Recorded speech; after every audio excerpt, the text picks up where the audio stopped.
បងសួរក៏ដូចជាសួស្តីអ្នកគ្នាសួស្តីគុំមកកាន់ភេទទី16និង17នៃរឿងចាស់ជាឡើងវិញនៅក្នុងរឿងប្រឡំលោតែមិនចាប់បានសេរីនឹងខ្ញុំសូមពឹងឲ្យអ្នកគ្នាជួយចុច like subscribe ឬ comment រូបបេដមអ្នកមួយផងតើកុំឲ្យខាតពេលយូរយើងចាប់បានសេរីរបស់យើងទាំងអស់គ្នាសេរីមកយើងឃើញថា Efred និង Leona ពួកគេកំពុងតែអង្គុយញ៉ាំតែនឹងពិភាក្សាគ្នានៅក្នុងបន្ទប់របស់ពួកគេ Leona គេបានក៏ទៅដល់ពេលដែល Felon គេបានរាយការណ៍ថាទោះបីជាខ្ញុំបានសួរអង្កេតប៉ុណ្ណាក៏ដោយក៏ខ្ញុំមិនអាចដឹងពីអត្តសញ្ញាណពិតប្រាកដរបស់ពួកគេបានទេក្នុងករណីបែបនេះវាគឺជាធម្មតាគឺជាស្នាដៃរបស់ពួកអភិជនដែលមានឋានៈខ្ពស់និងមានទ្រព្យសម្បត្តិដូច្នេះសូមព្រះអង្គប្រយ័ត្នប្រយែងផងព្រះអង្គម្ចាស់ Leona ហើយមនុស្សម្នាក់ទៀតអាចគឺជាអភិជនដែលមានអំណាចខ្លាំងរហូតដល់រាជវង្សក៏មិនហ៊ានប៉ះពាល់ផងដែរហើយ Leona គេក៏បានឆ្ងល់ថាហេតុអ្វីបានជាពួកគេដេញតាមនាងតើនេះគឺជាស្នាដៃរបស់នរណាម្នាក់ដែលមិនចូលចិត្តមនុស្សដែលមានសក់ក្រហមឬប្រហែលជាពេលនោះ Efred នាងក៏បានហៅ Leona ដែលធ្វើឲ្យ Leona គេភ្ញាក់ពីការគិតរបស់គេហើយគេក៏បាននិយាយប្រាប់នាងថាខ្ញុំកំពុងតែគិតអំពីរឿងមួយតើអ្នកនាងចង់បានអ្វីនាងក៏បានតទៅកាន់គេវិញថាខ្ញុំមិនចង់បានអ្វីទេគឺគ្រាន់តែ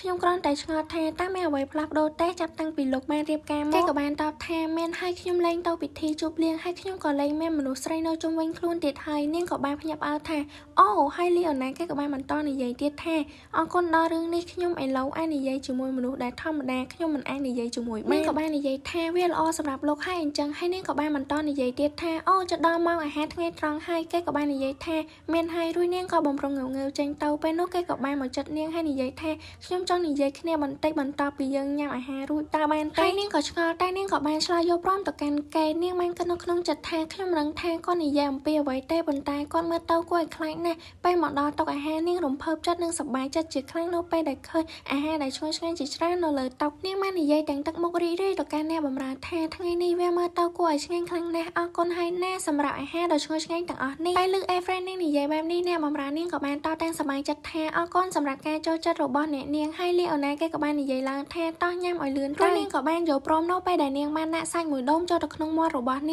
ងបានគិតទាំងរំភើបថាវាពិតជាឆ្ងាញ់ខ្លាំងណាស់ខ្ញុំមានអារម្មណ៍មិនល្អនៅពេលដែលខ្ញុំអាចញ៉ាំអាហារនៅសន្តាគារប្រណិតជារៀងរាល់ថ្ងៃខ្ញុំបានប្រកាន់តែបើញ៉ាំបាយណាត់តូឬអ្វីផ្សេងទៀតពេលនោះយើងក៏បានឃើញអ្នកបម្រើដែលនាងបានឈប់ពីក្រោយនោះគឺនាងមានការញញឹមយ៉ាងចម្លែកស្រស់ពេលនោះ Leona គេក៏បាននិយាយឡើងថានិយាយអញ្ចឹងអំពី Felon លើក្រោយខ្ញុំនឹងដាក់ការងារឲ្យគាត់បានធ្វើភ្លាមៗនោះគេក៏ស្រែកតែឃើញថា Efred នាងនៅសក់ស្រែកតែក្អួតចេញឈាមជាច្រើនពេលនោះគេក៏បានតស្លុតនិងព្រួយបារម្ភជាខ្លាំងគេក៏បានស្រែកហៅឈ្មោះនាងទាំងផិតហើយគេក៏បានប្រញាប់រត់ទៅទ្រនាងយ៉ាងលឿនគេនៅតែបន្តស្រែកហៅឈ្មោះនាងយ៉ាងខ្លាំងដើម្បីឲ្យនាងមានស្មារតីឡើងវិញគេបានស្រែកប្រាប់ឲ្យអ្នកបម្រើនៅចិត្តនោះថាមាននរណាម្នាក់ជួយទៅហៅពេទ្យនិងមេចុងភៅផងហើយអ្នកបម្រើនៅចិត្តនោះគេក៏បានប្រញាប់ទៅយ៉ាងលឿន Leona គេបានគិតនៅក្នុងចិត្តទាំងភ្ញាក់ផ្អើលថាអូពួកគេចាប់នាងបានហើយនេះពិតជាមនុស្សដែល Felon គេបាននិយាយដល់មែនគេបានចាប់បីនាងឡើងហើយគាត់បន្តទៀតថាគាត់មិនដល់សោះថាខ្ញុំមិនអាចចាប់បាននៅការប៉ុនប៉ងធ្វើអត្តឃាតមូលដ្ឋានដូចជាការបំពោពេលនោះ Efred នាងក៏បានបើកភ្នែកឡើងបន្តិចរួចក៏បានឃើញនៅ Leona ដែលគេកំពុងតែស្រែកហៅនាងយ៉ាងខ្លាំងរួចហើយនាងក៏បានបើកភ្នែកទៅវិញហើយ Leona គេក៏បានចូលនាងមកមើលថែនៅក្នុងបន្ទប់ពេលនោះ Felon គេក៏បានស្ទុះចូលមកក្នុងបន្ទប់ហើយបានស្រែកហៅឈ្មោះ Efred តែអារម្មណ៍ជាខ្លាំងពេលនោះ Leona គេក៏បានក្រោកឡើងនិយាយថាលោកមកដល់ហើយ Efred នាងក៏បាននិយាយថាFelon រួច Felon គេក៏បាននិយាយថាខ្ញុំបានលើថាអ្នកនាងឈឺធ្ងន់តែមានរឿងអ្វីបានកើតឡើងចំពោះអ្នកនាងហើយគេក៏បានមកនិយាយជាមួយនឹង Leona ថាពួកគេបានបំពុលអាហាររបស់នាងសំណាងល្អហើយដែលនាងនៅមានជីវិតពេលនោះ Leona គេក៏ឆ្ងល់ហើយគេក៏បាននិយាយថាលោកផ្លេចពីគូសមហើយ Efred នាងក៏បាននិយាយឡើងថាខ្ញុំសុំទោសលោកមិនគួរនៅទីនេះទេរួចគេក៏បានប្រញាប់និយាយបដិសេធយ៉ាងនឹងថាកុំអារម្មណ៍អីហើយនាងក៏បាននិយាយអរគុណទៅកាន់គេរួចនាងក៏បានកេងលក់ទៅបែកឃើញដូចនេះពួកគេក៏មានការព្រួយបារម្ភនឹងនាងជាខ្លាំង Felon គេបាននិយាយទាំងបារម្ភយ៉ាងខ្លាំងថានាងសម្លុតហើយ Leona គេក៏បានតទៅវិញថានាងគ្រាន់តែអស់កម្លាំងនឹងកេងលក់តែប៉ុណ្ណោះ Felon គេបានគិតថាហេតុអ្វីបានជាមនុស្សម្នាក់នេះត្រូវឆ្លងកាត់រឿងបែបនេះតើអ្នកណាបានធ្វើរឿងទាំងអស់នេះដាក់នាងទៅរួចគេក៏បាននិយាយទៅកាន់ Leona ថា Leona ឥឡូវនេះតើយើងគួរតែធ្វើអ្វីតើពេលនោះគេក៏បានភ្ញាក់ផ្អើលយ៉ាងខ្លាំងពេលដែលឃើញអាការៈខឹងរបស់ Leona គឺ Leona គេបានខឹងយ៉ាងខ្លាំងគឺបានស្រែឈាមក្រហមពេញខ្លួនហើយ Leona គេក៏បានតបទាំងក្តាប់ដៃថាយើងនឹងរកឲ្យឃើញថាអ្នកនេះគឺជាអ្នកដែលនៅពីក្រោយរឿងនេះរួច Felon គេក៏បានយល់ស្របនឹងគំនិតរបស់ Leona ដែរ Felon គេបានគិតថាខ្ញុំមិនដែលខឹងគាត់ខឹងខ្លាំងបែបនេះនោះទេហើយ Leona គេក៏បាននិយាយឡើងថ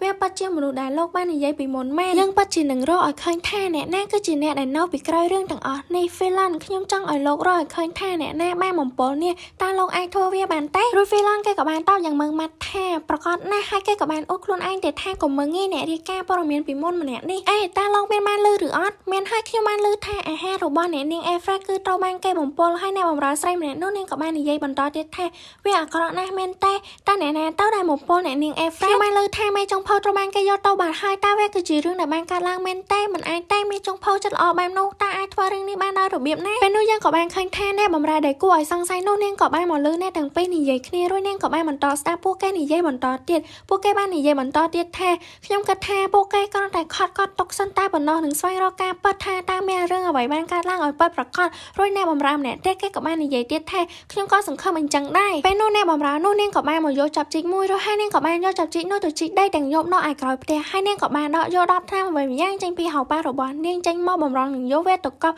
់ក៏ស្រាប់តែបានលើសំឡេងមួយបាននិយាយឡើងថាទីបំផុតខ្ញុំបានរកនាងឃើញហើយនាងក៏បានងាកមកទាំងទឹកមុខតក់ស្លុតនិងផាត់ភ័យជាខ្លាំងហើយនាងក៏បាននិយាយទាំងញត់ថាអាយ៉ាលោកតើជាការចៃដន្យអីយ៉ាងនេះតើលោកមានការងារអ្វីនៅទីធ្លាខាងក្រោយផ្ទះបែបនេះរួចនាងក៏បានយក10ថ្នាំនោះទៅលាក់នៅឯក្រោយខ្នងរបស់នាងយ៉ាងលឿនហ្វីឡនគេបាននិយាយថាខ្ញុំបានលើពីពួកចុងផុសនិងពួកអ្នកបម្រើថាមុនពេលយកអាហារទៅជូនលោកម្ចាស់នៅទីនេះនាងតែងតែធ្វើតេស្តរកសារធាតុពុលតើមានទេត្រូវបានគេប្រាប់ថាមិនមានបញ្ហាអ្វីនៅពេលនោះទេនិយាយម្យ៉ាងទៀតមនុស្សតែម្នាក់ក៏ដែលអាចដាក់ថ្នាំបំពុលនៅក្នុងអាហាររបស់ Alfred នៅថ្ងៃនោះបានគឺនាងគឺជាមនុស្សតែម្នាក់ក៏ដែលទទួលបន្ទុកបម្រើអាហារនៅពេលនោះរួចគេក៏បានដើរទៅជិតនាងហើយនិយាយបន្តទៀតថាហើយឥឡូវនេះនាងកំពុងតែព្យាយាមបើក10ថ្នាំនាងមានការផាត់ភ័យជាខ្លាំងហើយនាងក៏បានដើរថយក្រោយរហូតទៅដល់ដើមឈើហ្វីឡនគេបាននិយាយបន្តទៀតថានាងនឹងប្រាប់យើងនៅរឿងទាំងមូលថាតើនាងបានធ្វើអ្វីខ្លះមកដល់នៅក្នុងបន្ទប់ធ្វើការឯនេះវិញលីអូណាគេកំពុងតែអង្គុយធ្វើការស្របពេលនោះក៏មានសម្លេងគោះទ្វារបានមកលឺឡើងពេលលើដូចនេះលីអូណាគេក៏បានឲ្យគេចូលមកហើយហ្វីឡនគេក៏បានបើកទ្វារចូលមកគេបាននិយាយថាសូមអធិស្ឋានព្រះអង្គម្ចាស់លីអូណាខ្ញុំគិតថាខ្ញុំបានរកឃើញមនុស្សដែលគួរឲ្យសង្ស័យសម្រាប់អ្វីដែលបានកើតឡើងហើយលីអូណាគេក៏បានសួរថ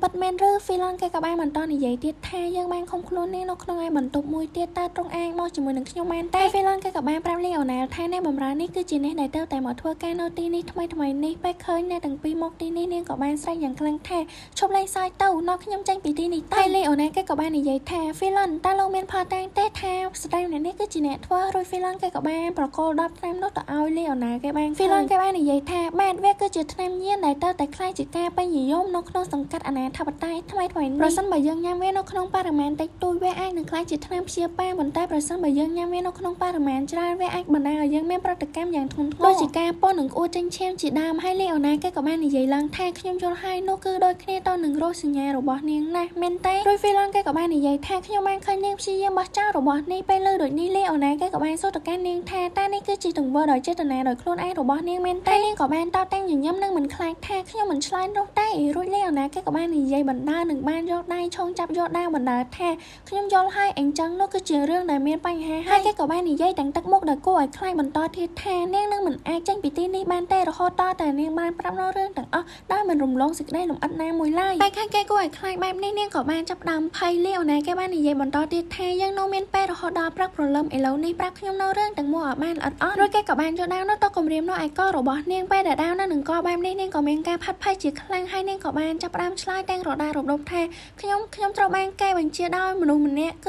ឲ្យបំពល់នាងពេលលើដូចនេះលីអូណាគេក៏បានដកដាវនោះចេញពីករបស់នាងហើយហ្វីឡនគេក៏បានសួរទៅកាន់នាងថាតើនរណានៅពីក្រោយរឿងទាំងអស់នេះនៅពេលដែលឮគេសួរបែបនេះនាងក៏ចាប់ផ្ដើមស្ទាក់ស្ទើរមិនហ៊ាននិយាយតែនាងបែបនេះហ្វីឡនគេក៏បានស្រែកបង្ខំនាងឲ្យឆ្លើយនឹងគេថាកុំនៅស្ងៀមបែបនេះមនុស្សម្នាក់ស្ទើរតែស្លាប់ដោយសារតែនាងហើយតើនាងដឹងទេថានាងបានធ្វើអ្វីខ្លះហើយអ្នកបម្រើនាងក៏ភ័យឡើងញ័រអស់សោកខ្លួនប្រាណពេលនោះនាងក៏បានធ្វើរឿងមួយដែលគ្រប់គ្នានឹកស្មានមិនដល់គឺថានាងបានសម្រេចចិត្តខំបណ្ដាខ្លួនឯងដើម្បីសម្លាប់ខ្លួនក៏មិនព្រមប្រាប់ថាអ្នកណាដែលនៅពីក្រោយរឿងនេះដែររឿងទាំងអស់នេះបានធ្វើឲ្យលីអូណានិងវីឡុងគេមានការភ្ញាក់ផ្អើលយ៉ាងខ្លាំងមិននឹកស្មានថានាងហ៊ានធ្វើដល់ថ្នាក់នេះសោះពេលឃើញនាងបានដួលបែបនេះលីអូណាគេក៏បានចូលទៅពិនិត្យមើលក៏បានឃើញថាគឺនាងបានស្លាប់ទៅហើយលីអូណាគេក៏បានវិភាគគ្នាថាវាមើលទៅដូចជាមានថ្នាំពុលនៅក្នុងមាត់របស់នាងរួចទៅហើយពេលលើដូចនេះវីឡុងគេក៏បានភ្ញាក់ផ្អើលមួយកម្រិតទៀតរួចលីអូណាគេក៏បានសួរទៅកាន់វីឡុងថាតើវីឡុងមិនអីទេឬហើយវីឡុងគេក៏បានតបថាគេគឺមិនអីទេនោះគឺខ្ញុំមានន័យថា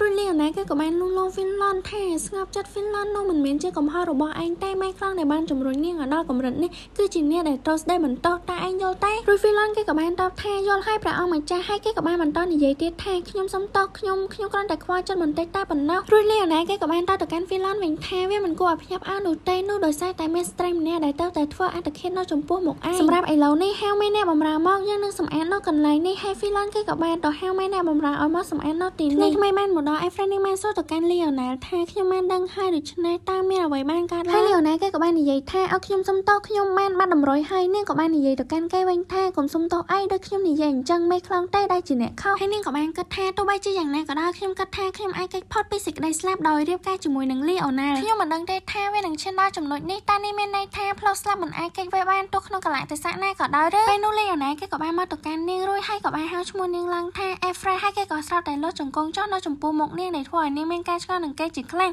ពេលនោះគេក៏បានយកដៃរបស់នាងទៅថប់ដោយថ្នមដែលធ្វើឲ្យនាងមានការភ្ញាក់ផ្អើលយ៉ាងខ្លាំងបន្ថែមទៀតរួចគេក៏បាននិយាយឡើងថាខ្ញុំសន្យាថាក្នុងនាមផ្ទះត្រកូលខ្លោចខ្ញុំនឹងរកឲ្យឃើញមេខ្លាំងដែលនៅពីក្រោយរឿងទាំងអស់នេះដូច្នេះហើយសូមព្រះនាងកុំអារម្មណ៍អីនោះនាងក៏បានកាំងស្គប់នឹងទង្វើរបស់គេដែលបានធ្វើមកលើនាងហើយនាងក៏បានគិតនៅក្នុងចិត្តថាតើអ្វីនេះអារម្មណ៍នៃភាពច្របូកច្របល់ឬជាការគោរពឬក៏គិតហើយនាងក៏បានដកដៃចេញពីគេហើយក៏បាននិយាយថាអរគុណខ្ញុំរីករាយដែលទ្រង់មានអារម្មណ៍បែបនោះមែនហើយនេះគឺជាអាពាហ៍ពិពាហ៍កិច្ចសន្យាគ្មានស្នេហាទេវាគ្មានអ្វីក្រៅពីទំនាក់ទំនងនៃផលប្រយោជន៍ទៅវិញទៅមកនោះទេហើយសាររឿងរបស់យើងក៏សូមស្ដាប់តាមតែប៉ុណ្្នឹងអរគុណអ្នកទាំងអស់គ្នាសម្រាប់ការតាមដានទស្សនាបាយបាយ